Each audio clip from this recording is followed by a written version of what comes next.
Nama apa? Darling. Ha? Darling. Darling. Ha. Serius lah? Ha. Ni kalau orang pergi mana macam Hi darling macam tu. Ha. Serius lah? Ha. Nama real ke nama tu nama real? Tak. Bukan nama betul apa? Zulaika.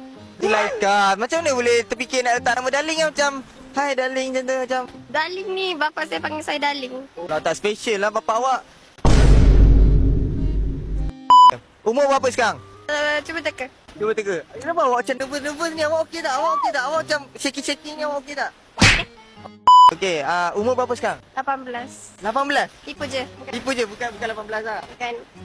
Awak kurang 18 ke atas 18? Kurang. Kurang 18? Jadi 18 tu tipu lah. Tipu. Asal mana sekarang?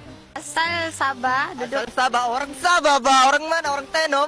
Tidak. Orang keke. Orang Keke. Saya orang Tenom. Ya. Betul?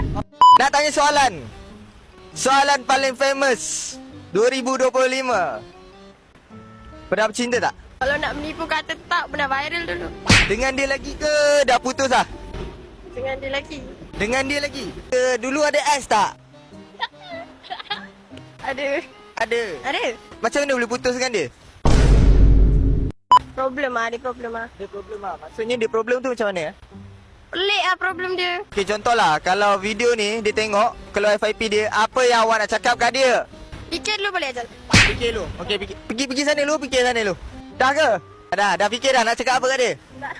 Lambat lah awak ni. Kalau contoh, dia tengok video ni sekarang, apa yang awak nak cakap kat dia? Kan lupa. Ha? Semoga maju jaya.